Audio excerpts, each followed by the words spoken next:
আপনার পাশের চেয়ারে বসে আছেন পরিমণি, ঠিক তার পাশে চিত্রনায়িকা মাহিয়া মাহি। আবার আপনার বন্ধুর পাশে বসেছেন তরুণ অভিনেত্রী পূজা চেরি কিংবা তানজিন তিশা। কেমন হবে সেই মুহূর্তটা? হ্যাঁ, অবাক হবেন না, এবার এমনটাই সত্যি হতে পারে আপনার ও আপনার বন্ধুর সাথেও। তাদের পাশে তো বসবেনই, পাশাপাশি একসাথে বসে দেখবেন মাশরাফি বিন মর্তুজা, তামিম ইকবালদের খেলা। আসছে বাংলাদেশ প্রিমিয়ার লিগে, সত্য হতে পারে আপনার সেই ভাবনা। আর মাত্র 1 মাসের মতো বাকি আছে 11তম বাংলাদেশ প্রিমিয়ার লিগের। এবার টুর্নামেন্টের মূল আকর্ষণ ঢালিউড কিং খ্যাত শাকিব খান। প্রথমবারের মতো দেশের ক্রিকেটের সবচেয়ে বড় এই আসরে দল কিনেছেন তিনি। অংশগ্রহণ করার পর থেকে অবশ্য একের পর এক চমক দিয়ে যাচ্ছেন শাকিব।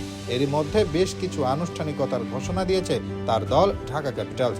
পাশাপাশি করতে পারে কয়েকটি ক্যাম্পেইন। এছাড়া দলটির হয়ে মাঠ মাতাতে দেখা যাবে দেশি বিদেশি অনেক তারকা ক্রিকেটারকে, যেখানে বড় নাম দেশের ক্রিকেটের সেরা পেসার মুস্তাফিজুর রহমান, ওপেনার লিটন কুমার দাস ও তানজিদ তামিমদের মতো ক্রিকেটাররা। এছাড়া বিদেশি হিসেবেও আছেন বেশ কিছু বিশ্বমানের তারকা ব্যাটার ও বোলার। তবে ক্রিকেট মাঠের তারকাদের পাশাপাশি বিপিএলে এবার ঢাকা ক্যাপিটালসের ডেরায় দেখা যেতে পারে দেশের অভিনয় জগতের অনেক নায়ক নায়িকাকে। এমনকি মিরপুর গ্যালারিতে এক হতে পারেন শাকিব খানের 2 প্রাক্তন স্ত্রী অপু বিশ্বাস ও শবনম বুবলী। স্বাভাবিকভাবেই শাকিব খান ঢাকা ক্যাপিটালসের মালিকানায় থাকায় টুর্নামেন্টে নিজেদের অধিকাংশ ম্যাচেই স্টেডিয়ামে উপস্থিত তিনি। তবে শুধু তাকেই না, এর সাথে থাকবেন চিত্রনায়ক ইমনও, যেটা নিশ্চিতভাবে নারী দর্শক ও তার ভক্তদের জন্য এক বিশাল সুখবর। তাদের সাথে আলোচিত চিত্রনায়িকা পরিমণিকেও একাধিক ম্যাচে মিরপুর, সিলেট কিংবা চট্টগ্রামের জহুর আহমেদ চৌধুরী স্টেডিয়ামে দেখা যেতে পারে। এছাড়া মাহিয়া মাহি, পূজা চেরি, পূর্ণিমা ও বিদ্যা সিনহা মিমদের মতো পর্দার সুন্দরী তারকাদের থাকারও একটা বড় সম্ভাবনা রয়েছে।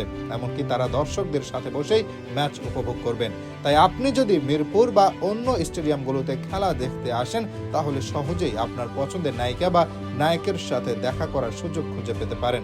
এছাড়া অনেকে আবার মনে করছেন নিজেদের প্রাক্তন স্বামীর দলের খেলা দেখতে একসাথে মাঠে এসে হাজির হতে পারেন অপু বিশ্বাস ও শবনম বুবলী। যদিও সেটা হলে অবাক হওয়ার কিছুই থাকবে না। এবারই প্রথম সিনেমার পাশাপাশি ক্রিকেট ময়দানে এসেছেন শাকিব খান। যদিও বর্তমানে তিনি সম্প্রতি নিজের মুক্তি পাওয়া সিনেমা দরদের ক্যাম্পেইন ও প্রচারণা নিয়ে বেশ ব্যস্ত সময় পার করছেন। তবে বাংলাদেশ প্রিমিয়ার লিগ শুরু হলে নিজের পূর্ণ মনোযোগ দিবেন এদিকেই। ইতিমধ্যে রাজধানীবাসীকে শিরোপা উপহার দেওয়ার জন্য বেশ কিছু প্ল্যান করছেন তিনি। জানা গেছে যদি বিপিএলে তারা চ্যাম্পিয়ন হতে পারে, তাহলে দুনিয়ার সেরা ফ্র্যাঞ্চাইজি টুর্নামেন্ট আইপিএল এর বর্তমান চ্যাম্পিয়ন কলকাতার সাথে একটি ফ্রেন্ডলি ম্যাচ খেলতে পারে ঢাকা ক্যাপিটালস।